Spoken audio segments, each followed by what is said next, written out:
Orient bell tiles studio से आप देख रहे हैं एबीपी न्यूज। नमस्कार, मैं हूं संदीप चौधरी। आज सीधा सवाल में बात करूंगा मौजूदा सत्ता के दौर की और हर बात पर धर्म के शोर की। हर बात पर हिंदू मुसलमान हो रहा है और अब नमाज की बारी आ गई। अलविदा नमाज, जुम्मे की नमाज अलविदा नमाज कहा जाता है। आखिरी नमाज जो होती है, मतलब जुम्मे की नमाज, आखिरी जुम्मे की नमाज रमजान के महीने में 30 या 31 तारीख को ईद मनाई जाएगी। चांद देखने के ऊपर है। अब इस नमाज को लेकर फिर खुलकर हिंदू मुसलमान हो रहा है कि सड़कों पर नमाज नहीं अदा की जाएगी। यह मैंने कल भी कहा, यह बात बिल्कुल सही है। सड़कों पर नमाज क्यों अदा की जाए? भाई, आस्था निजी मामला है तो आप अपने घर में अदा कीजिए। बहुत से लोग कह रहे हैं मस्जिदों में अदा नहीं की जाती अलविदा नमाज, तो आप अपने घर में अदा कीजिए। सड़क पर आने की क्या जरूरत है?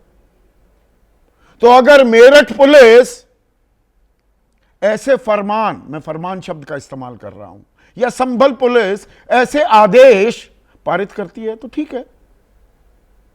हमें एक दूसरे का सम्मान करना चाहिए और दूसरे की निजी जिंदगी में या उसके रूटीन में कोई दखल, कोई परेशानी नहीं आनी चाहिए। बिल्कुल वाजिब बात है। पर फिर जो बात एक धर्म के लिए लागू होती है तो दूसरे धर्म पर भी लागू होनी चाहिए ना। फिर होली हम मनाते हैं सड़कों पर, उसे भी घर में मनाया जाना चाहिए। या होली की बात छोड़िए, दरअसल ये सही कंपैरिजन नहीं होगी। ये कावड़ यात्रा 1 महीने की लगभग हर साल निकलती है। राष्ट्रीय राजमार्ग बंद कर दिए जाते हैं, आम आदमियों की आवाजाही थम जाती है। टोल टैक्स हम दें, रोड टैक्स हम दें और सड़क हम इस्तेमाल ना कर सकें। और पुष्प वर्षा भी होती है, पुलिस करती है, सूबे के मुख्यमंत्री करते देखे जाते हैं। तो भाई, आम आदमी को क्यों परेशान किया जाता है? या गणेश चतुर्थी, गणेश पंडाल मुंबई में सड़कों पर, उन्हें क्यों नहीं रोका जाएगा? या रथ यात्रा निकलती है जगन्नाथपुरी में, क्या उसे भी रोका जाना चाहिए? What is good for Peter should be equally good for Paul. What applies for Ram should also apply for Muhammad, or what is being applied for Muhammad should apply to Ram as well. पर यह दौर ऐसा है सत्ता का, कोई ये सवाल नहीं उठाता। पर जब ये सवाल कोई उठाता है तो राजनीतिक मजबूरियों के बावजूद भी ये आवाज उठ रही है। उसके मायने क्या है? आवाज कौन उठा रहे हैं कि ये जो किया है मेरठ पुलिस ने, this is policing, and I coat, policing towards Orwellian 1984। कौन कर रहे हैं? केंद्र सरकार में मंत्री, आरएलडी के अध्यक्ष जयंत चौधरी, सरकार में रहते हुए ऑरवेलियन 1984। अब ये ऑरवेलियन 1984 का मतलब क्या है, ये आपको बताने वाला हूं। जॉर्ज ऑरवेल एक लेखक है, किताब लिखी 1984। ये किताब है तानाशाही के बारे में। Big brother is watching you. Police भी, जिस दौर की कल्पना की गई है इस किताब में, पुलिस भी थॉट पुलिस, जो आपकी सोच पर भी नजर रखे हुए है और एक तरह की सोच बना रही है। तो वाजिब सवाल उठा रहे हैं क्या जयंत चौधरी? इसी पर आपकी राय, आपके सुझाव और आपके सवाल क्या हैं? अब वो अहम सवाल जो हैं आपके, वो अहम हिस्सा बन चुके हैं सीधा सवाल के। तो शपथ संविधान की बात हिंदू मुसलमान की, क्या ये कड़वी हकीकत हो गई है आज के दौर की? कोई भी सत्ता में जब आता है, शपथ लेता है संविधान की, सबके साथ समान बर्ताव किया जाएगा, सबका साथ, सबका विकास, सबका प्रयास, यह नारा है मौजूदा सरकार का, केंद्र सरकार का। लेकिन हर बात पर हिंदू मुसलमान हो रहा है क्या? और खास ये तो त्योहारों का मौसम है, रमजान का पाक महीना चल रहा है, ईद आने वाली है और नवरात्र भी शुरू होंगे। तो ऐसे में उत्तर प्रदेश, और सिलसिला शुरू हुआ संभल से, जो उत्तर प्रदेश में प्रयोगशाला के तौर पर अब स्थापित होता साफ दिखाई दे रहा है। संभल में पुलिस ने फरमान जारी किया कि सड़कों या छतों पर नमाज की अनुमति नहीं मिलेगी, लाउडस्पीकर की भी इजाजत नहीं है। अच्छी बात है, सड़क पर आम आदमी को परेशान क्यों किया जाए, व्यवधान क्यों बने, अपने घर में कीजिए। और इसी को फॉलो किया मेरठ पुलिस ने भी। उन्होंने कहा सड़क पर नमाज पढ़ने पर केस दर्ज होगा। वो एक कदम आगे चले गए, केस भी दर्ज होगा, पासपोर्ट और लाइसेंस कैंसिल हो सकता है। अब इस बात को लेकर आरएलडी, राष्ट्रीय लोकदल के अध्यक्ष, केंद्रीय मंत्री हैं जयंत चौधरी, अहम घटक मोदी सरकार के, उन्होंने एक ट्वीट किया। नमाज अदा करते हुए लोग, और ऊपर लिखते हैं पुलिसिंग टुवर्ड्स ऑरवेलियन 1984, कि पुलिस क्या ऑरवेलियन 1984 1984 की तरफ जा रही है। अब थोड़ा ध्यान दीजिएगा दर्शकों, जरूरी है यह बात आपको समझानी। यह किताब है जिसका जिक्र कर रहे हैं दरअसल जयंत चौधरी, 1984। इस किताब के लेखक हैं जॉर्ज ऑरवेल। यह 1949 में किताब लिखी गई थी। किताब के बारे में, किताब किस बारे में है, थोड़ा सा अब इसका अंदाजा देता हूं। ओशियानिया नाम के एक राज्य, एक काल्पनिक राज्य की बात की जा रही है। किताब के बारे में जो बताया जाता है, पिछले पन्ने पर एक मोटी मोटी रूपरेखा। तो 1984 is George Orwell's terrifying version of a totalitarian future in which everything and everyone is a slave to tyrannical regime.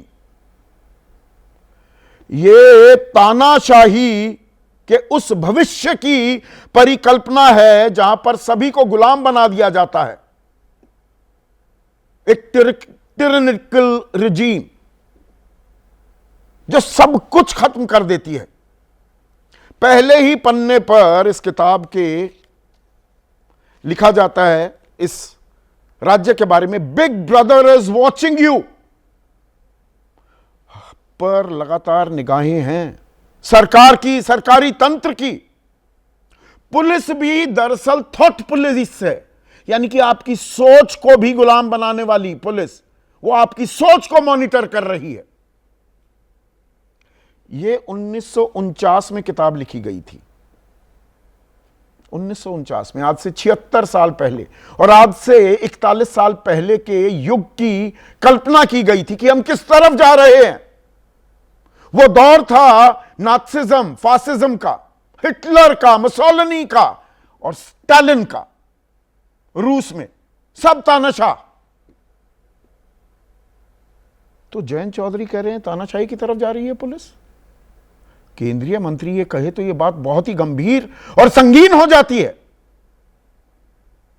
Policing towards Orwellian 1984। और यहां पर एक दिलचस्प जानकारी आपको दे दूं, जॉर्ज ऑरवेल का दरअसल जन्म भारत में ही हुआ था 1903 में। और कहां? बिहार में, मोतिहारी। फिर वो 1 साल की उम्र में अपनी मां के साथ लंदन चले गए, लेकिन 1922 में पुलिस अफसर बनके वापस भारत लौटे। 1927 में नौकरी छोड़ दी और लेखक बन गए। 1945 में इन्होंने एनिमल फार्म एक किताब लिखी थी, वो भी बेहतरीन किताब है, जरूर पढ़िएगा। और 1949 में यह किताब लिखी। खैर, अब आते हैं जयंत चौधरी पर।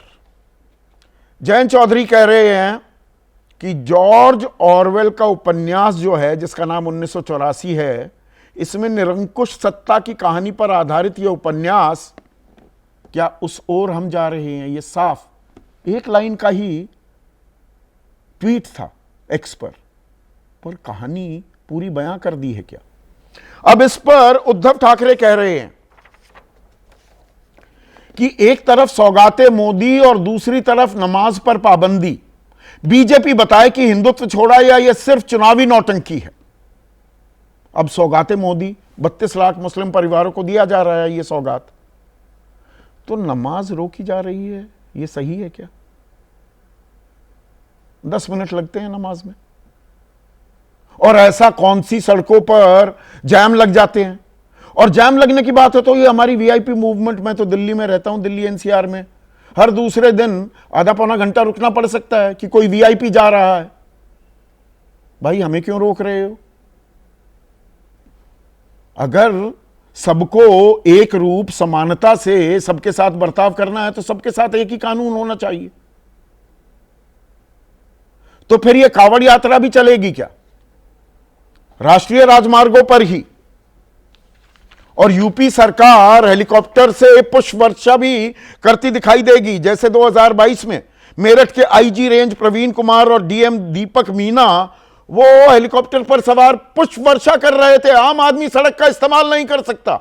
जिस सड़क के लिए टैक्स हम देते हैं, टोल टैक्स हम दें, रोड टैक्स हम दें, इस्तेमाल नहीं कर सकते। या गणेश चतुर्थी वो भी आएगी अगस्त के महीने में, और गणपति बप्पा मौर्य की गूंज सुनाई देगी पूरी मुंबई में, और सड़कों पर लोग पंडाल लेकर निकलेंगे विसर्जित करने के लिए गणपति बप्पा मौर्य को। तो सार्वजनिक जगहों का, सड़कों का इस्तेमाल वहां जायज कैसे और यहां नाजायज कैसे? या रथ यात्रा निकलती है जगन्नाथपुरी में, तो वहां पर सड़कें जाम नहीं हो जाती क्या? आम आदमी को परेशानी नहीं होती क्या?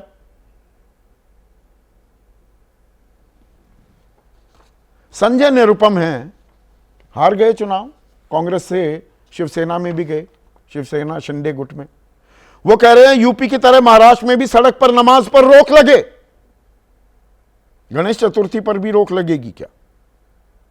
संजय सिंह दूसरे एक और उन्हीं की नाम राशि के हैं, संजय सिंह पर आम आदमी पार्टी के वरिष्ठ नेता हैं और राज्यसभा सांसद हैं। वो कह रहे हैं बीजेपी ये नौटंकी बंद करे, गले मिलना है या गाली देना है पहले ये तो तय कर लें। नीरज बबलू मंत्री हैं बिहार में, अब इन पर गौर कीजिएगा। ये जनाब कह रहे हैं कि कहीं जगह ना मिले तो कब्रिस्तान है, जगह घेर कर रखे हुए हैं, वहां जाकर पढ़िए। कब्रिस्तान में जाइए नमाज पढ़ने के लिए। आप सड़कों पर रथ यात्रा भी करेंगे, कांवड़ यात्रा भी करेंगे। अवधेश प्रसाद हैं समाजवादी पार्टी के सांसद, वो कह रहे हैं ये अलविदा का नमाज है, पाबंदी लगाना संविधान के खिलाफ है। जबकि सतीश उपाध्याय बीजेपी के प्रदेश अध्यक्ष रह चुके हैं, दिल्ली में अब विधायक भी हैं, किसी को भी सड़क पर नमाज अदा करने की इजाजत नहीं मिलनी चाहिए। छतों पर भी इजाजत नहीं दी जा रही है। ये हमारे लिए यही परेशानियां हैं, बस देश में यही दिक्कत रह गई है। बाकी राम राज्य आ गया, सबको नौकरी मिल गई, सबकी आमदनी में बल्ले बल्ले हो रहा है। कोई अपनी बचत, अपनी जमा जोखू उसे भी खत्म करने पर मजबूर होना नहीं पड़ रहा है। हमारी बहन बेटियां वो बिल्कुल सुरक्षित हैं, बलात्कार बंद हो गए, कोई भुखमरी नहीं रही, बच्चे अनीमिक नहीं हैं, सब समस्याएं खत्म। बस नमाज कैसे पढ़ेगा मुसलमान, इसी पर आज हम चर्चा करने वाले हैं। ऐसे में आज का सीधा सवाल अब आपके सामने स्क्रीन पर, कांवड़ जागरण भंडारा, नमाज ने क्या बिगाड़ा? वो तीनों चीजें हो सकती हैं तो नमाज क्यों नहीं? और नमाज नहीं होनी चाहिए मैं तो ये मान रहा हूं, तो बाकी तीन चीज क्यों हो रही है? और सत्ता का कैसा दौर, हर तरफ धर्म का शोर। चर्चा में मेरे साथ बीजेपी की तरफ से अश्वनी शाही, आरएलडी के राष्ट्रीय प्रवक्ता हैं रोहित अग्रवाल, एक और अहम घटक एनडीए के खास यूपी में अरुण राजभर, राष्ट्रीय प्रवक्ता हैं एसबीएसपी के। कांग्रेस के वरिष्ठ नेता हैं राशिद अलवी, बहुत दिनों बाद मेरे कार्यक्रम में आए हैं। समाजवादी पार्टी के राष्ट्रीय प्रवक्ता मनोज काका, one of the finest police officers that weave had in the country, और यूपी के डीजीपी रह चुके हैं विक्रम सिंह, और वरिष्ठ पत्रकार शीतल सिंह भी इस चर्चा में जुड़ चुके हैं। तो रोहित, पुलिसिंग टुवर्ड्स ऑरवेलियन 1984, ये पूरा तानाशाही हो रही है। जयंत चौधरी कह रहे हैं। पुलिस तानाशाही पर उतर गई है।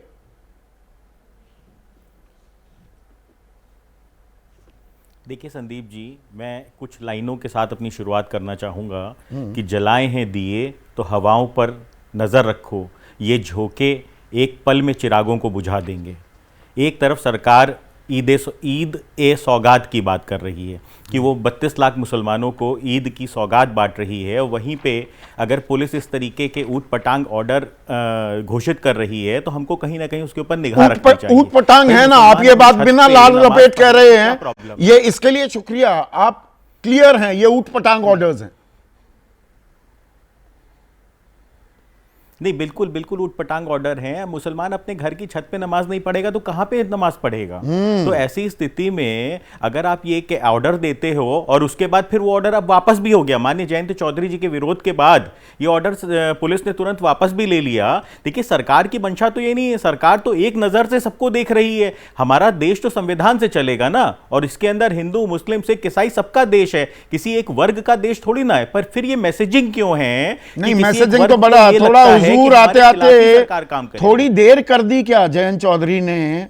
अभी होली के दिन हमने पहली बार अपने पत्रकारिता के करियर में, और मुझे अच्छे खासे 28 साल हो गए हैं रोहित, पहली बार देखा तिरपाल से ढकी जा रही थी मस्जिदें। थोड़ा हुजूर आते आते देर कर दिया आपने ये सवाल उठाते उठाते।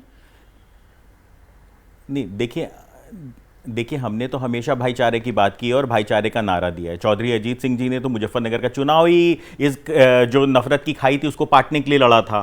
तो ये स्थिति नहीं है कि हमने कोई देर कर दी। केतकी सिंह के बयान के ऊपर भी माननीय जयंत चौधरी जी ने सीधा विरोध किया था। हम कभी भी, देखिए, हम वो दोस्त हैं जो अपने दोस्त की कमियों को उजागर करके उसको सही रास्ते पे चलने के लिए प्रेरित करता है। हम वो दोस्त नहीं हैं कि करण की तरह, कि जिसको पता हो कि दुर्योधन गलत रास्ते पे चल रहा है और उसका हम साथ देते रहे और उसको हम सही रास्ते पे चलने के लिए निरंकुश भी होती जा रही है। देखिए, जॉर्ज ऑरवेल ने 1984 की ओशियानिया राज की जो तस्वीर दिखाई थी उसमें पुलिस हो जाती है निरंकुश, थॉट पुलिस, सोच पर कब्जा करने वाली, हर चीज पर निगहबानी करने वाली। उस दौर में आ गए हैं क्या, ये कह रहे हैं जयंत चौधरी? नहीं, देखिए, जॉर्ज ओवेलियन का जो नॉवेल था वो क्लियर ये मैसेज देता है कि जो मैसेजिंग थी उस समय के प्यार करने वालों को, वो क्लियर मैसेजिंग थी कि सरकार हमारे खिलाफ काम कर रही है, भले ही सरकार एक्चुअल में उनके खिलाफ काम ना कर रही हो। तो ये मैसेजिंग का जो सबसे बड़ा एक मुद्दा है वो कहीं ना कहीं गलत है। देखिए, अगर आपको होली और जुम्मे की नमाज आपको सही तरीके से अगर आपको व्यवस्थित करनी है, उसके लिए आपको कहीं ना कहीं अपराधियों को एक मैसेज देना है, तो आप पूरी कौम को मैसेज नहीं दे सकते ना। आपको अलविदा की नमाज को व्यवस्थित करने के लिए आप जनरलाइज नहीं कर सकते ना कि मुस्लिम्स के लिए आप एक मैसेज निकाल दें। आप जो भी, अगर कोई पुलिस का काम है कानून व्यवस्था को बना के रखना, पुलिस का काम है, पुलिस तो उपदेश भी देने लगी है आजकल रोहित। पुलिस तो उपदेश दे रही है, और उपदेश भी कौन? कोई डीजीपी बोले, कोई आईजी डीआईजी बोले तो समझ में आती है। सीईओ अनुज चौधरी, संभल में 4 सीईओ हैं, कल फिर उपदेश दिया कि सेवई खिलानी है तो गुजिया भी खानी होगी। कौन तो खिलाने के लिए आप पर जोर जबरदस्ती कर रहा है और कौन गुजिया खाने से मना कर रहा है? और ये उपदेश देने की जरूरत कहां से आन पड़ी, और ये उनकी ड्यूटी में कहां से शामिल हो गया? देखिए संदीप भाई, एक बात बिल्कुल साफ है कि जैसे होली और दिवाली साल में एक बार आती है, ऐसे ईद भी साल में एक बार आती है। और एक बार अगर आधे घंटे के लिए वो छुट्टी का दिन होता है, उस दिन अगर सड़कों पे नमाज अलाउ भी कर दी जाएगी तो कौन सा आसमान फट जाएगा? आप सड़कों पे नमाज अलाउ कर दो साल में एक दिन। कांवड़ यात्रा नहीं होती क्या? एक महीने पैसे मैं दूं, टोल टैक्स मैं भरूं, गाड़ी खरीदूं तो रोड टैक्स दूं, और एक महीने में चल नहीं सकता, मैं अपने गांव नहीं जा सकता जब कांवड़ यात्रा चल रही होती है। राष्ट्रीय राजमार्ग है ना, वहां पुष्प वर्षा करेगी पुलिस। देखिए, चाहे बात कांवड़ यात्रा, देखिए, चाहे बात आप कांवड़ यात्रा की करिए, चाहे बात आप कुंभ की करिए और चाहे बात आप ईद की नमाज की करिए, हमको और आपको ये समझना पड़ेगा कि सबकी भावनाओं का हमको ख्याल रखना है। और ये देश देशवासियों का है, सरकार उसका प्रतिनिधित्व करती है, सरकार उसकी माई बाप नहीं है, राजतंत्र नहीं है जहां पे कोई राजा बैठा हुआ है जो अपने निर्देश देगा। हमारा काम है अपनी जनता के लिए बेहतर व्यवस्थाओं को स्थापित करना, अपने देश के नीरज विकास के बबलू अंदर काम मंत्री करना। हमारा काम हैं ये बिहार नहीं है- सरकार में, यानी कि आपके एनडीए जो कुनबा है उसका हिस्सा है। वो कह रहे हैं कहीं जगह ना मिले तो कब्रिस्तान है, जगह घेर कर रखे हुए हैं, वहां जाकर पढ़ लीजिए। मंत्री एनडीए का अहम यही एक हिस्सा कह रहे हैं कब्रिस्तान में जाके पढ़ लो। यही तो संदीप जी हमारा मैसेज नहीं, यही तो संदीप जी हमारा एक मैसेज है सरकार की तरफ कि सरकार का ये मैसेज क्यों जा रहा है कि सरकार किसी एक वर्ग के खिलाफ है। वो मैसेज नहीं जाना चाहिए ना। देखिए, अगर योगी आदित्यनाथ उत्तर प्रदेश के मुख्यमंत्री हैं तो वो 25 करोड़ लोगों के मुख्यमंत्री हैं, वो किसी धर्म विशेष के मुख्यमंत्री नहीं है, वो सिर्फ हिंदुओं के मुख्यमंत्री नहीं है, वो नहीं, सिर्फ ये मुसलमानों संभल के और मेरठ मुख्यमंत्री की नहीं है। पुलिस ही इतनी तो आतुरता भाईचारा क्यों तो दिखा हमारा रही है? रहेगा ना। मेरठ और संभल की पुलिस ये फरमान इसके जारी ऊपर- करते हुए इसके- क्यों नजर आ रही है? ये होड़ लग गई है पुलिस तो इसके ऊपर अधिकारी, लगातार चाहिए सरकार को। पुलिस इसीलिए तो अधिकारी हमने नंबर बोला है, बढ़ाने के इसीलिए- चक्कर में लगे हुए हैं अपने कि इसी बात पर इनाम मिल जाएगा लखनऊ से। देखिए, हमारे यहाँ इसीलिए जो व्यवस्था है, हमारे यहाँ जो व्यवस्था है इसीलिए इस तरीके की है कि एक शासन है, एक प्रशासन है और एक पुलिसिंग है। तो हम इसीलिए हम हैं कि अगर कहीं भी कोई भी तानाशाही की तरफ जा रहा है, अगर पुलिस हमारी तानाशाही की तरफ जा रही है तो उसकी डोर तानाशाही कसनी की चाहिए। तरफ जा और रही है, इसीलिए हमने आपने ये क्लियर बात मैसेज भी दिया मानी कि है। कहीं ना कहीं बिल्कुल बेहुदा फूहड़ ये इसको आदेश रोकना था। चाहिए, एक सेकंड, इसको रोकना अश्वनी चाहिए। शाही पुलिस तानाशाही की तरफ जाती दिखी है और ये बिल्कुल फूहड़ और बेहुदा आदेश है। ये आप ही के अहम घटक कह रहे हैं, ठीक कह रहे हैं।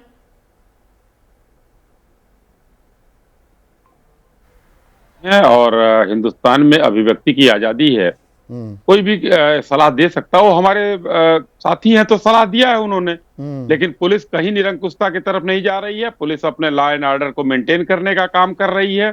पुलिस ने जो बात कहा है उसमें आपने और हमको लगता है कि आपके दर्शकों तक ये बात जाना चाहिए कि सुप्रीम कोर्ट की एक गाइडलाइन है कि किसी भी धार्मिक आयोजन हो या सड़क पर नमाज हो, परमिशन लेना जरूरी होता है। गणेश पंडाल का आपने कई बार नाम लिया, कांवड़ यात्रा का नाम लिया, तो का नाम लिया, परमिशन लेकर काम होता है। परमिशन अच्छा, मांगेंगे, परमिशन उनके लिए जगह- अच्छा, वहाँ पर जो मतलब है कि कांवड़ के लिए इजाजत बनाएंगे, मिल जाएगी, कांवड़ के लिए इजाजत मिल जाएगी, गणेश चतुर्थी के लिए इजाजत मिल जाएगी, नमाज के लिए नहीं देंगे। ये यही नहीं, मांगा है इन्होंने एक अच्छा, परमिशन बताइए ना, मांगा है ओ। मांगा है, कहीं परमिशन मांगा है। अच्छा। देश संविधान से चलाने की सौगातें मोदी भी दिया जाता है, 32 32 लाख परिवारों को सौगात भी भेजी जा रही है। अच्छा, तो क्या ये हुआ? सबका साथ 140 सबका करोड़ विकास हो रहा देशवासी है। के प्रधानमंत्री हैं। हाँ, सबका हाँ, साथ एकदम सबका है, उनको विकास घर हो भी रहा है। दिया हमने, उनको बिजली भी दिया, उनको उज्ज्वला भी दिया, एहसान उनको किया, भी दिया एहसान किया। और सड़क पर जी हाँ, नहीं मैं एहसान पर आता हूं ना। आपने तो 3 बार कहा कि मैं टैक्स देता हूं, मैं चल नहीं पाता हूं। जो चलते हैं वो टैक्स नहीं देते हैं क्या? हाँ। वो भी टैक्स देते हैं, देश के नागरिक। पाकिस्तान तो के राष्ट्रीय नागरिक नहीं। राजमार्ग 1 और महीने के इतनी- लिए बंद हो जाएंगे। अगर विरोधियों- राष्ट्रीय राजमार्ग 1 महीने के लिए अगर- बंद हो जाएंगे। 10 मिनट के लिए नमाज के लिए अगर बंद किया तो विरोधियों को- पासपोर्ट भी जब्त कर लिए जाएंगे और लाइसेंस भी रद्द कर दिए जाएंगे। अगर विरोधियों को इतनी जो है उत्सुकता है कि सड़क पर नमाज पढ़ाई जाए, तो एक तो अपने सुप्रीम कोर्ट का जरा सा ध्यान कर ले। तो सुप्रीम दूसरा, कोर्ट का आदेश तो सारे धर्मों के लिए था, वो कांवड़ के लिए भी था, वो रथ यात्रा के लिए भी था, वो गणेश पंडालों के लिए भी था। नहीं तो आप परमिशन, वहां परमिशन होती है, अच्छा, परमिशन मांग के लोग जाते हैं। कानून संविधान परमिशन की नहीं सेवा ली करते गई। हैं। आप ये संविधान बात की कह रहे हैं, सेवा- 1 मिनट सुनते हैं ना, सुनते हैं, एक बार पूछ। हजारीबाग में हाँ, हजारीबाग में कैसे अभी पत्थर चल गए मंगल उस पे, अच्छा, कांवड़ पे जो है, और उस पर पत्थर कहां से आ जाते हैं? ये अच्छा। सब संविधान के लिए, गोलियां भी पालना चल के जाती लिए हैं, पुलिस संभल है, में गोली और चल पुलिस जाती है, उसको पाल- पुलिस के सामने आमना सामना होता है। तो और आगरा में, अरे सुनिए ना, हाँ पुलिस हाँ कर पर- रहे हैं तो सुनिए ना, पुलिस पर सुनने गोली का भी तो। चलाए हैं लोग वहां पर, वहां का सदर अच्छा, बंद और है। कल वहां का- आगरा वहां का में सांसद जो है, अश्विनी वहां भाई, का सांसद कल आरोपी है। आगरा मुसलमानों ने में, कल पाकिस्तान आगरा की में गोलियां करनी चलाई सिंह हैं। के उपद्रवियों ने बैरिकेड, पुलिस के बैरिकेड पे गाड़ियां चढ़ा दी और पुलिस वहां पर हाथ जोड़ते हुए नजर आई। अब मामला अब मामला आप दूसरे तरफ ले जा रहे हैं। हाँ, राम जी दूसरी लाल तरफ, के घर हाँ, से थोड़ा पत्थर सा मिले थे दिक्कत। और उसमें जहां काफी टेढ़ा गिरफ्तार सवाल हुए थे। हुआ, ये सीधे सवाल टेढ़े बहुत होते हैं, परेशान ना होइए। पर एक मिनट, टेढ़े नहीं होते मनोज हैं। मनोज आप काका, टेढ़े नहीं मनोज होते काका हैं। को लीजिए स्क्रीन पर। मनोज काका यहां पर सीधा कह रहे हैं अश्विनी शाही कि परमिशन ले लेते, इजाजत ली है क्या, कि जो परमिशन लेगा उसको दे देगा प्रशासन, वो ये प्ली ले रहे हैं। जो अश्विनी शाही कह रहे हैं वो फिर वही जॉर्ज ऑरवेल की जो बुक है 1984 उसी पे आई है। तो उसकी एक 3 लाइनें हैं उसका, मैं सार बता रहा हूं कि युद्ध ही शांति है, स्वतंत्रता गुलामी है और अज्ञानता ही शक्ति है। अब युद्ध की जगह क्या है कि अब भारतीय जनता पार्टी के अधिनायकवाद में जो जॉर्ज ऑरवेल जो 1949 में जो 1984 लिखे, वो हूबहू अगर कहीं उतर रही है। और थॉट पुलिसिंग जो लोगों के निजता तक को भी जो गवर्न कर रही है, जो सर्विलांस पे सबके फोन लगे हुए हैं, वो ठीक इस उत्तर प्रदेश में उतरा हुआ है। अब आपने जब सवाल पूछ लिया तो यहां क्या है, सांप्रदायिकता ही शांति है और योगी भक्ति ही शक्ति है। और दूसरा है कि ये जो लोकतंत्र है, लोकशाही है, जिसके नायक विंस्टन की तरह अखिलेश यादव हैं, अब ये लोकतंत्र को यहां गुलामी बताया जा रहा है। तो अब जब आपने सवाल कर लिया कि जब इस उत्तर प्रदेश में एक चुने हुए सांसद रामजी लाल सुमन ने कोई गलत बात नहीं कहा, उन्होंने जो संदर्भ लिया कि यह सच बात है कि पानीपत के युद्ध से पहले यह सही है कि महाराणा सांगा ने बाबर से संपर्क किया, चूंकि उन्हें इब्राहिम लोधी को हराना था और राजपूत वंश को। विवादित बयान तो था ही ना, खामखा में कहा है। ये मनोज काका, आप खामखा का विवाद पैदा कर रहे हैं। आप भी इसमें राजपूत बनाम पिछड़े और दलित की राजनीति कर रहे हैं, इसीलिए चर्चा आज रामजी लाल सुमन पर नहीं थी, पर आप उनको जानबूझकर लेकर आ रहे हैं। ये आप भी 27 की तैयारियां कर रहे हैं। नहीं, मैं कोई 27 की तैयारी नहीं कर रहा हूं। मैं आपके विषय पर आ रहा हूं कि जो थॉट पुलिसिंग की बात हो रही है उसमें उन्होंने जॉर्ज ऑरवेल में यह है ना कि युद्ध ही शांति है। यहां भारतीय जनता पार्टी और योगी जी के सरकार में सांप्रदायिकता को शांति बताई जा रही है। यहां नहीं, सवाल यह था, इजाजत ले लो सरकार से। अश्विनी शाही ये कह रहे हैं कि कह दो कि भाई 10 मिनट के लिए हमें इजाजत दे दो, अलविदा नमाज है ये, हम सड़क पर भी, जो अपने घर में ना हो बाहर हो तो वो सड़क पर भी अदा कर ले। सरकार का ये धर्म है। जो लोग इस तरह की बात कर रहे हैं उनको संविधान के अनुच्छेद 14 से 18 तक पढ़ने चाहिए। समता के अधिकार का जो उसमें उल्लेख है, 4-5 अनुच्छेद है, उनको पढ़ लेना चाहिए। नहीं, इसमें मैं पढ़ के आपको बता देता हूं। नहीं, मनोज, बॉम्बे हाई कोर्ट ने 2015 में कहा था, एक मिनट सुनिए ना, समता का भाव रखे। ये ठीक है, यहां तक ठीक है, पर जो आपने कोर्ट की बात कही, मैं थोड़ा सा यहां पर आपको करेक्ट कर दूं। बॉम्बे हाई कोर्ट ने 2015 में कहा, and I quote, no person can claim the right under article 25 of the Indian constitution to celebrate festivals by obstructing roads. ये आप अनुच्छेद 25 का सहारा नहीं ले सकते। बॉम्बे हाई कोर्ट ने साफ कर दिया था 10 साल पहले। नहीं, सुप्रीम कोर्ट का ये वर्डिक्ट है, ये सही कह रहे हैं, बॉम्बे हाई कोर्ट का भी है। लेकिन सवाल यह है कि आप सभी धर्मों के प्रति क्या उस तरह का भाव कर रहे हैं? आप एक तरफ तो सौगाते मोदी दे रहे हैं, खुसरू जहां खुसरू में मोदी जी सम्मिलित हो रहे हैं, दूसरी तरफ आप अपने ही नागरिकों के एक वर्ग से ऐसा बयान दे रहे हैं जिससे घृणा दिखाई दे रही है कि आप उनके उत्सव के दिन, उनके सबसे बड़े पर्व के दिन उनके प्रति समता और करुणा का भाव न रख के कुटिलता और घृणा का भाव रख रहे हैं। नहीं, देश में यही समस्या रह गई है क्या? एक मिनट, सबसे वरिष्ठ इस पैनल पर राशिद अल्वी जी हैं। राशिद भाई, कभी कभी क्या अफसोस भी होता है, ये सत्ता का कैसा दौर, हर तरफ धर्म का शोर, बेरोजगारी खत्म हो गई इस देश में, भ्रूण हत्या खत्म हो गई, अनियमित बच्चे पैदा होने बंद हो गए, आमदनी में सबकी बल्ले बल्ले हो रही है, और यहां पर धर्म का शोर हो रहा है। यही मुद्दा बच गया है देश में। देखिए, एक तो मुझे बड़ा ताज्जुब ये होता है कि आपको अभी तक ये लोग टॉलरेट कर रहे हैं, ये भी बड़ी बात है। सवाल ये है, ऐसा देश में हो क्यों रहा है? और ये इसलिए हो रहा है कि भारतीय जनता पार्टी और आरएसएस को ये लगता है कि मुसलमानों के साथ जितनी दुश्मनी दिखाएंगे इतना उनका वोट बैंक बढ़ता चला जाएगा। ऐसा नहीं है कि उन्हें एहसास नहीं है इस बात का। आप बताइए तो सही, अभी आप कह रहे थे एक मामूली सा सीईओ बीजेपी के नेताओं की तरह भाषण दे रहा है और उसकी मदद में मुख्यमंत्री आ रहे हैं कि वो सही बोल रहा है, तो वो क्यों नहीं बोलेगा? वो तो बोलेगा। 32 लाख लोगों को सौगात दे रहे हैं आप ईद की। और शायद आपको मालूम होगा हरियाणा के मुख्यमंत्री ने ईद की छुट्टी पर पाबंदी लगा दी है, उसने रद्द कर दी है ईद की छुट्टी। तो अब आप ईद की छुट्टी भी नहीं मना कर सकते, आप नमाज भी नहीं पढ़ सकते।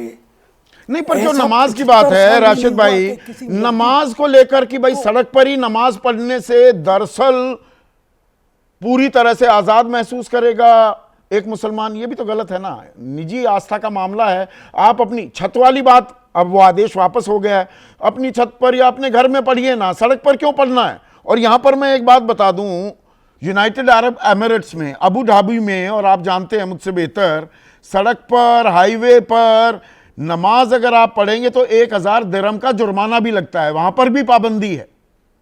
तो यहां पाबंदी लग रही है तो उसमें तिल का ताड़ क्यों मनाया जा रहा है? किसने, सुनिए, किसने कहा कि सड़कों पे नमाज पढ़ी जाए? बिल्कुल गलत है।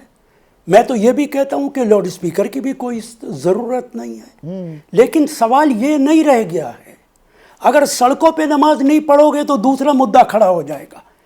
आज भारतीय जनता पार्टी के एमएलए जगह जगह घूम रहे हैं कि मीट की दुकानें बंद कर दो, दुकान बंद कर दो। देश के अंदर क्या हालात हैं। संबल के अंदर मस्जिदों को तिरपाल से ढक दिया गया। आपको नहीं लगता कि ये सरकार के लिए शर्मनाक है? पर राशिद भाई, अब ऐसा 75 आरोप साल ये के भी अंदर लगता है कभी ना, हुआ? आपने मुस्लिम तुष्टीकरण इतने सालों तक की, 55 साल के करीब सत्ता में रहे, अब हिंदू तुष्टीकरण की बारी आ गई। अगर कोई हिंदुओं की बात सुन रहा है, उनकी बात पर गौर कर रहा है, तो फिर इसमें कैसी तकलीफ? आप मुझे एक बात तो बताइए, तुष्टीकरण की परिभाषा है क्या? आपकी तनख्वाह अगर 500 रुपए है और आपको 600 मिले तो तुष्टीकरण है, लेकिन अगर 500 भी ना मिले तो क्या वो तुष्टीकरण है? आज हिंदुस्तान में जो मुसलमान की हालत है, सरकारी नौकरियों में 2.5% मुसलमान है। सरकारी नौकरियों में 2.5% मुसलमान है और देश की आबादी 14% है मुसलमानों की। कौन सा तुष्टीकरण हो रहा है? क्या ईद की नमाज की इजाजत देना तुष्टीकरण है? क्या कम्युनल राइट्स के अंदर ईमानदारी के साथ फैसला करना तुष्टीकरण है? तुष्टीकरण की परिभाषा क्या है? तुष्टीकरण की परिभाषा मेरे दोस्त ये है जो बीजेपी कर रही है अपने वोट के लिए। बीजेपी और आरएसएस के वोट को खुश करने के लिए वो किसी हद तक जा सकती है। वक्फ को खत्म कर दो, यूनिफॉर्म सिविल कोड जबरदस्ती लागू कर दो, 3 तलाक तो का आप भी कानून तो लेकर अपना आओ। वोट बैंक सहेजते रहते हैं। मैंने यही सवाल मनोज काका से पूछा, वो रामजी लाल सुमन के बयान पर उसको केंद्र बिंदु में लाने की कोशिश कर रहे थे। आप 4% मुसलमानों को ओबीसी कोटे में से आरक्षण दे देते हैं कर्नाटक में, आप अपना वोट बैंक सहेज रहे हैं। बीजेपी अपनी राजनीति कर रही है 80-20 की। राजनीतिक खेल हो गया है सारा। सवाल वोट बैंक का नहीं, सवाल वोट बैंक का नहीं है। कॉन्स्टिट्यूशन को ठीक तरह पढ़ने की ज़रूरत है। सोशली बैकवर्ड लोगों को कॉन्स्टिट्यूशन रिजर्वेशन देने की बात कर रहा है। और मैं एक बात आपसे बड़े अदब से पूछता हूँ, छोड़ दीजिए सारी बातों को। ये तो आप मानते हैं ना कि मुसलमान हिंदुस्तान के अंदर सबसे ज़्यादा बैकवर्ड है, तो कॉन्स्टिट्यूशन में तो 100 से ज़्यादा अमेंडमेंट हो चुके, एक अमेंडमेंट और करके रिजर्वेशन दे दीजिए अगर आप उसको ऊपर उठाना चाहते हैं। आप कॉन्स्टिट्यूशन के हर आर्टिकल को अमेंड करने को तैयार हैं, इलेक्शन बदलने को तैयार हैं, 1 नेशन 1 इलेक्शन करने को तैयार हैं, 370 ख़त्म करने को तैयार हैं। आप उस आर्टिकल के अंदर एक लफ्ज़ और बढ़ा दीजिए कि जो रिलीजियस लोग हैं इस देश के अंदर वो बैकवर्ड हैं, उनको रिजर्वेशन दिया जा सकता है। नहीं, और अभी भी मेरा ये पूछना OBC है के अंदर राशिद भाई, 60% बड़ी तस्वीर क्या ये उभर कर आ रही है? और खास त्योहारों में तो भाईचारा बढ़ाने का जरिया होते हैं ना त्योहार, तो खुशियां बांटते हैं हम एक दूसरे के साथ, पर हम समाज को बांट रहे हैं ना, खुशियां कहां बांट रहे हैं? भाई हमने तो ज़िंदगी भर देखा है कि हमने होली भी साथ खेली है कॉन्स्टिट्यूंसी में जाके, और हमारे यहाँ दिवाली पे भी सारे लोग आते हैं। अभी भी दिवाली पे हम अपना शीर बहुत सारे हिंदू भाइयों के यहाँ भिजवाते हैं, हमारे घर पे आते हैं, हमारे घर पे आके हमारे अफ्तार के साथ आते हैं। अभी कल ही हमारे बहुत सारे दोस्तों का फ़ोन आया, हमने कहा भाई कोई मतलब नहीं है रमज़ान का, आप आइए हमारे साथ अफ्तार कीजिए। ये तो कभी हुआ ही नहीं इस देश के अंदर। नहीं, अब तो ये बताया जा रहा है सेवैयां खिलानी है तो गुजिया भी खानी होगी। विक्रम सिंह और आप क्योंकि बहुत पढ़ते लिखते भी हैं, और ये मुझे कहने की भी ज़रूरत नहीं है, मैं अंदाज़ा भी नहीं लगाने की इसमें कोई बात है कि आपने 1984 कई बार, ये डिस्टोपियन जो किताब है ये कई बार पढ़ी होगी। तो जयंत सिंह कह रहे हैं पुलिसिंग टुवर्ड्स ऑरवेलियन 1984, पुलिस पूरी तरह से बेलगाम निरंकुश तानाशाही की ओर जाती दिख रही है क्या? ये संभल और मेरठ और खास दो ही जगह की पुलिस ये आदेश जारी कर रही है, ये नॉर्मल प्रक्रिया होती है क्या? आप तो डीजीपी रहे हैं यूपी के। संदीप जी, एक कहावत है फौज और पुलिस के लिए, there are no bad soldiers, there are only bad generals. मैं सिपाही और औलाद को नालायक थोड़ी कहूंगा, मैं वालिदैन को और मैं जनरल्स को कहूंगा कि आपकी सरपरस्ती की कमी है, लीडरशिप की कमी, तभी औलाद जो है नालायक निकल रहा है और हल्की बातें कर रहा है। मजाल कैसे होगी कि इस तरीके की बेसिर पैर की बात करना और इस तरीके की हल्की बातें करना, हिंदू मुसलमान की बात करना, ये किसी वर्दीधारी को शोभा देता है? और ये आपने जॉर्ज ऑरवेलियन की जो बात कही है, ये आईपी के इंपीरियल पुलिस के ऑफिसर थे, बहुत अच्छी किताबें लिखी। आपने बिल्कुल सही कहा कि मेरे बुकशेल्फ जो पीछे आपको दिखाई भी पड़ जाएंगी, और मैं इनको तोहफे में देता भी हूं लोगों को जो शौकीन है पढ़ने वाले। लेकिन बात इस चीज की है, आपने बिल्कुल सही कहा कि अबू धाबी में, दुबई में भी, वहां पर अगर कोई सड़क पे नमाज पढ़ता है तो जुर्माना होता है, लेकिन जुर्माना फिर वहां नमाज पे ही नहीं, हर चीज पे होता है। मैं बहुत प्रसन्न होता कि अगर यही चीज सबके ऊपर हो जाती कि बारात के ऊपर भी है, शादी ब्याह के ऊपर भी है, कावड़ के ऊपर भी है, और इस तरीके के जो तमाम धार्मिक जुलूस है सबके ऊपर जुर्माना होता है। लेकिन ये जो एक बहुत और भी हल्की बात हुई कि हम पासपोर्ट जब्त कर लेंगे, हम रजिस्ट्रेशन, आपके गाड़ी के लाइसेंस जब्त कर लेंगे, ड्राइविंग लाइसेंस, ये आपको अख्तियार किसने दे दिया? मतलब ये मैं यही एक मिनट विक्रम सिंह जी, एक मिनट, मैं यही आपसे जानना चाह रहा था।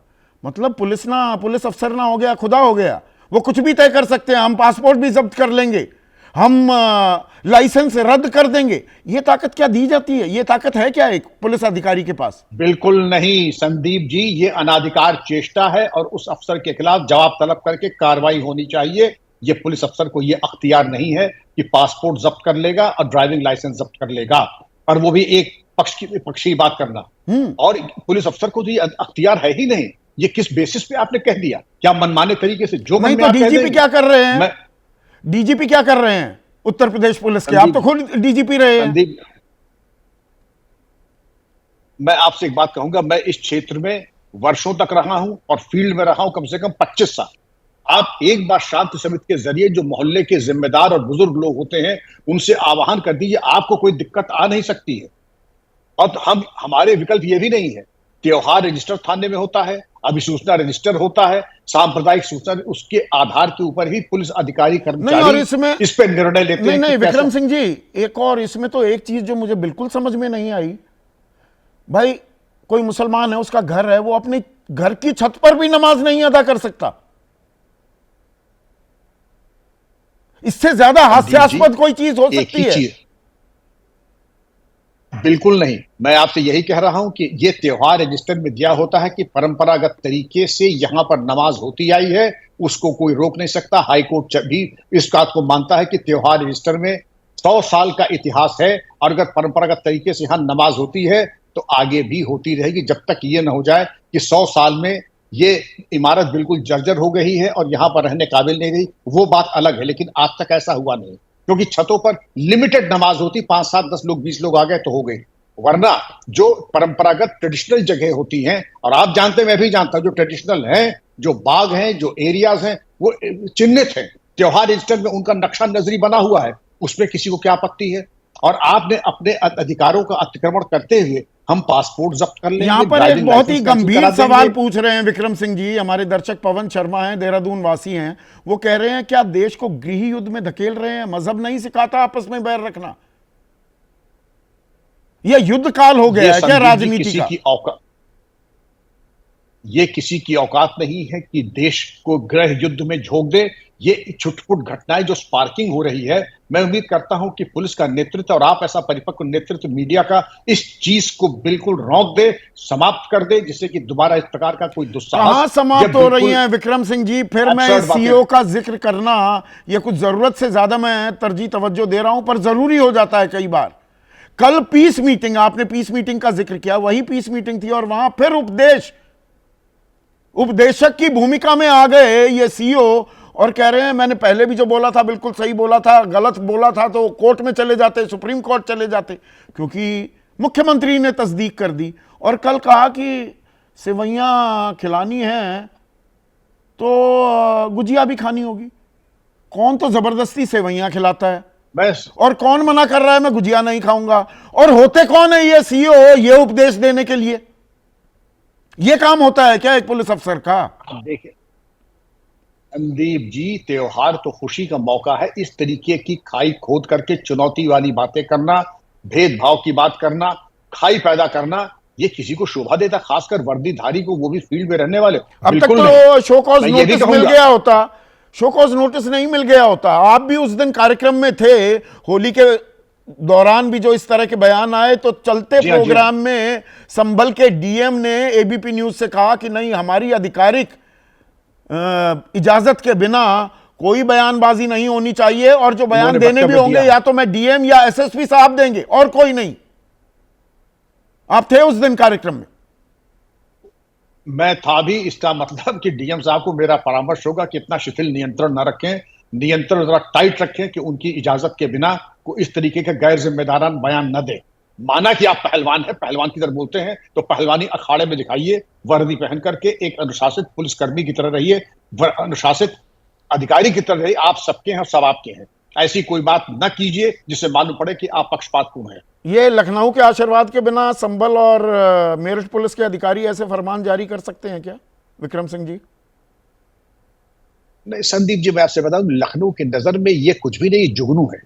लखनऊ की नजर में ये महत्व ही नहीं रखता। मैं तो चाहता हूं कि इनके बगल में, अगर आप गौर से देखिए पुरानी क्लिप को, बगल में एडिशनल एसपी साहब बैठे हैं, इनको तुरंत इनका माइक ऑफ कर देना चाहिए था। इनको कि तुम चुप रहो, यू जस्ट शट अप, बिल्कुल चुप हो जाओ। तुमने पहले भी काफी एम्बैरस कर रखा हम लोगों को, अब कम से कम शांत रहो। और क्योंकि एडिशनल एसपी की अधिकार है कि इनको निजी पत्रावली पे चेतावनी दे सकता था, इसे कैरियर में मुख्यमंत्री उनके बयान की तस्दीक कर रहे हैं तो एडिशनल एसपी वो बिना बात अपनी जान जोखिम में क्यों डालेंगे? यहां पर अरुण राजभर भी हैं मेरे साथ, एक और अहम घटक योगी सरकार के। अरुण भाई सॉरी, थोड़ा आपको इंतजार करना पड़ा और मेरे ही रिक्वेस्ट पर आप अपने बिजी शेड्यूल से टाइम निकाला है, पर यहां पर आरएलडी के राष्ट्रीय प्रवक्ता भी साफ कह रहे हैं ये निरंकुशता है पुलिस की, और डीजीपी रहे विक्रम सिंह भी ये कह रहे हैं कि ये पुलिस का काम नहीं होता, निरंकुश होते जा रहे हैं। क्या तानाशाही हो रही है यूपी में? देखिए, उत्तर प्रदेश की पुलिस कानून व्यवस्था को बेहतर करने के लिए और सौहार्दपूर्ण तरीके से सारे त्योहारों को शांतिपूर्ण तरीके से बढ़ाने के लिए, संपन्न कराने के लिए पूरी तरीके से तत्पर रह रही है। अच्छा, तभी अब उसमें पासपोर्ट से और कुछ लाइसेंस ऐसे- जब्त करने की बात हो रही है। डीजीपी विक्रम सिंह तो कह रहे हैं कि ऐसा कोई अधिकार ही नहीं है, अख्तियार ही नहीं है पुलिस का, ये आदेश ही नहीं जारी कर नहीं, सकते। जैसे होता क्या है कि जब कहीं से क्रिया होती है तो उसकी प्रतिक्रिया आती है। अच्छा, क्या जब क्रिया हुई? आपस में नफरत भरी जाएगी, कौन अब भर रहा है जैसे कि नफरत? औरंगजेब को अगर मार्केट में लाएंगे और अच्छा, उसके उसका बाद नमाज से संभल जुड़ से ये जाएगा। कहा जाएगा कि नहीं, बिल्कुल, आप अगर किसी धर्म के ऊपर टारगेट करके किसी चीज को अपना आदर्श बताएंगे, वो भारत के लोग स्वीकार नहीं करेंगे, अच्छा। तो उस पे कहीं ना कहीं रिएक्शन होगा। अच्छा, आप खुद ही गलत करेंगे। तो आप मतलब समाज में कांवड़ नफरत को फैलाने की इजाजत बात मिलनी करेंगे। चाहिए, राष्ट्रीय राजमार्ग पर चलेंगे, होली खेलिए सड़कों पर, नमाज नहीं पढ़ी जाएगी, और फिर आप नहीं, कहेंगे अभी आपने संविधान से राशिद देश साहब- चल रहा है। अभी आपने कांग्रेस के बड़े नेता से पूछा, बड़ा अच्छा बात उन्होंने कहा कि समाज में नफरत नहीं होनी चाहिए। तो नफरत फैलाता कौन है? आप समाज को फैलाता है? शिक्षा की तरफ ले जाना नहीं चाहते हैं, समाज को बेहतरी की तरफ ले जाना नहीं चाहते, खुद राजनीति करते हैं, और जब राजनीति में खुद शिकार अच्छा, होंगे, समाज 70 को साल बांटने तक का ये काम अगर विपक्ष नहीं में होते- बैठे लोग जो सत्ता में है ही नहीं वो कर रहे हैं, सत्ता वाले समाज को बांट रहे, जोड़ रहे हैं। नहीं, अभी आप संभल में देखें, अभी समाजवादी पार्टी के नेता ने क्या मुद्दा उठाया? आप किसी धर्म के ऊपर, किसी महापुरुष के ऊपर आप टीका टिप्पणी करेंगे तो क्या उसका प्रतिक्रिया नहीं आएगी? उसकी प्रतिक्रिया आएगी तो झेलना ही पड़ेगा। आप एक वर्ग को नथुराम टारगेट गोडसे की करेंगे, पूजा उस होगी, वर्ग के मंदिर साथ- बनाने की बात होगी, तब तक कोई हल्ला नहीं करता। नथुराम गोडसे भारत के बहुत बड़ा मुसलमान- संत था।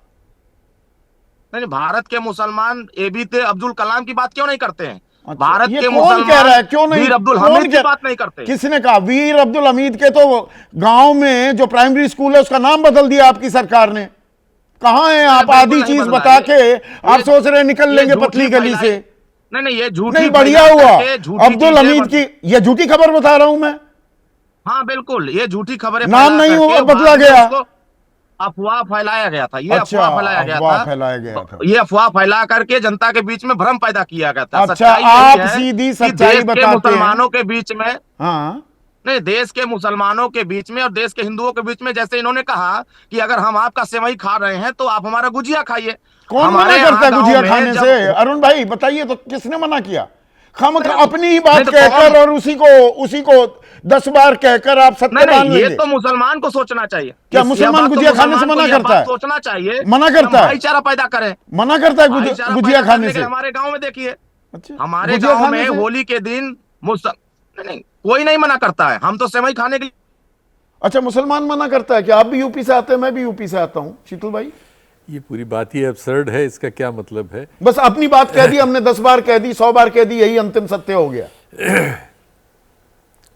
अब हाल यही है, जो टोटलिटेरियन सोसाइटी जिस पे वो उपन्यास लिखा गया है, उसमें एक कैरेक्टर है जो उसका नायक है, वो उसी धारा में होता है जो सत्ता की धारा है, जो नागरिकों पे अंकुश रखती है, उनकी जासूसी करती है, अपने फैसले उन पर थोपती है, उनके आर्थिक अधिकारों वगैरह को छीन लेती है, लेकिन बाद में वो उससे विद्रोह करता है। तो अब क्या ये जो केंद्रीय मंत्री जी ने ये लिखा है, ऐसा प्रसंग दिया है, तो क्या इनके मन में उस तरफ की कोई धारणा है? ये देखने वाली बात होगी। दूसरे, इस डिस्टोपिया पे बहुत से लोगों ने बहुत कुछ लिखा है, लेकिन ये सबसे प्रसिद्ध नॉवेल है, इसमें कोई शक नहीं, जॉर्ज ऑरवेल का 1984। और ये प्रतीक देना ये भी बता रहा है कि जो एक दौड़ चल रही है कि प्रधानमंत्री मोदी जी के बाद उनकी जगह कौन लेगा, बहुत से मुख्यमंत्रियों में ये दौड़ है, और हमारे प्रदेश के मुख्यमंत्री जी कहा जाता है कि उस दौड़ में सबसे आगे हैं। नहीं, पर ये मुख्यमंत्री के कहने पे होगा तो ये आदेश सारे 75-78 जितने जिले हैं हाँ। यूपी में, सब में लागू होना चाहिए था। नहीं। ये संभल और मेरठ के नहीं, ये ऐसे- अधिकारी इतनी आतुरता, तत्परता क्यों दिखा रहे हैं? उसकी 2 वजह है। हाँ। बहुत से अधिकारी ये दिखाने की कोशिश करते हैं, उन्हें मालूम है कि मुख्यमंत्री जी का रुख क्या है, क्योंकि उन्होंने अभी संभल में देखा, तो वो उनकी नजर में अपना नंबर बढ़ाने के लिए तो कुछ जो और आगे आपका बढ़ते अधिकार क्षेत्र नहीं है वो भी आप ऐसे आदेश जारी कर देंगे, तो डीजीपी क्या कर रहे हैं, बाकी आला अधिकारी क्या कर रहे हैं? एक्चुअली सभी लोग एक ही धारा में हैं, वो कुछ नहीं कर रहे हैं। उनको भी तो एक्शन लेना चाहिए था ना। उन्होंने पहले जो बयान दिया था, वो जो होली के समय आया था, एक्शन अगर उस पर हुआ होता तो आज का ये दूसरा बयान क्यों आता? नहीं, डीजीपी विक्रम सिंह साहब कह रहे हैं फिर तो ये कांवड़ पर, वो तो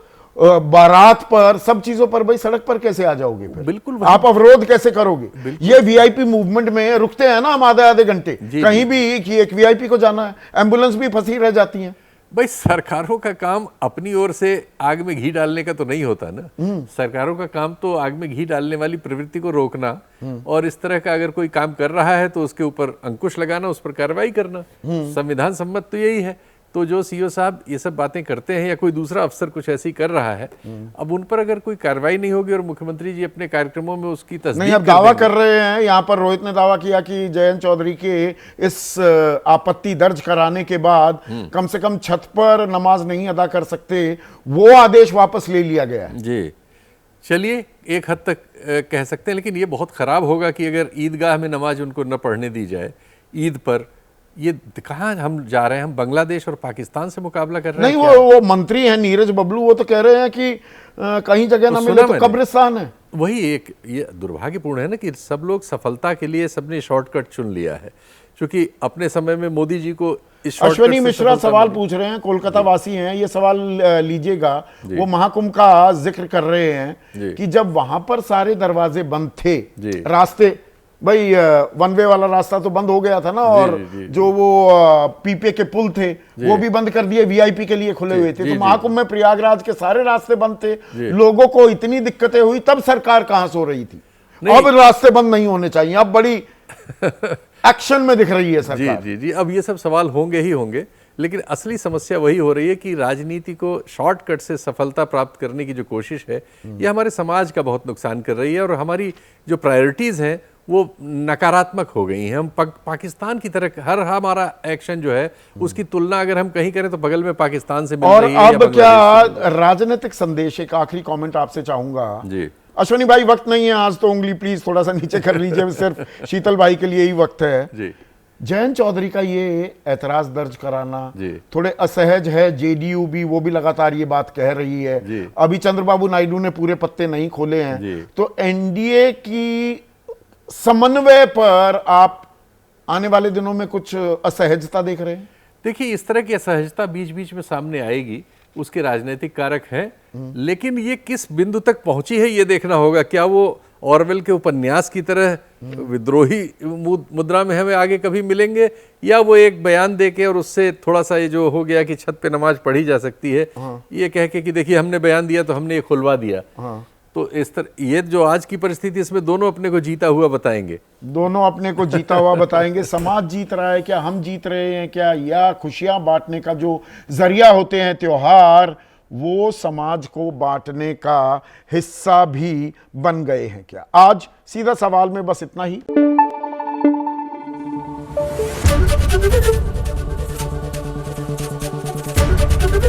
एबीपी न्यूज आपको रखे आगे।